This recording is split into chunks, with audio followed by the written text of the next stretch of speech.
Hello, Siblings for Christ family. I am Sister Marichu. Ako po ay isa sa mga admin dito po sa SFC family.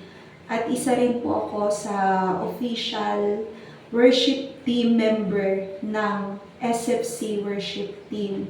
Nang una sa lahat, gusto ko pong batiin ng happy and blessed second anniversary ang SFC worship team family.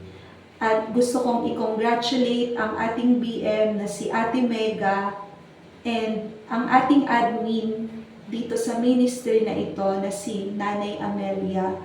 Glory to God po sa mga buhay ninyo na patuloy na nagpapagamit sa ating Panginoon. At ito pong videong ito ay pagbibigay ng isang short testimony kung paano po kumilos, kung paano po nag-touch ang Panginoon sa akin personally ang ministry na ito. So, alam naman po natin na ito po ay isang online ministry na ang goal is mag-minister sa ating mga kapatiran na mga nasa iba't ibang lugar, lalo na yung mga kapatiran natin na wala pang local church o kaya naman mag-assist sa mga local churches natin upang palakasin ng ating mga brothers and sisters in Christ. So ako po personally, hindi po aware ang karamihan na may heart po talaga ako sa pag-awit sa ating Panginoon.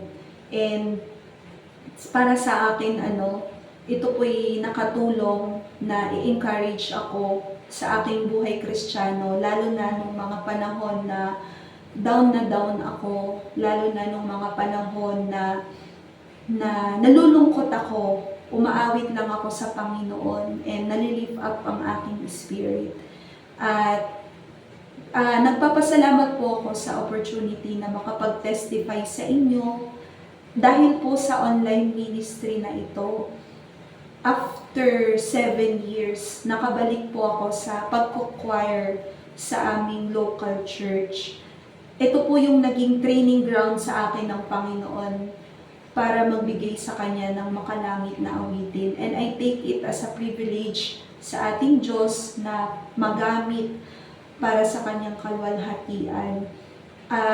Nawa po, I'm praying na marami pang maabot ang ministry na ito, marami pang ma-minister sa pamamagitan ng mga makalangit na awitin at patuloy na mag-improve yung talents, yung gifts na ibinigay sa atin ng Panginoon.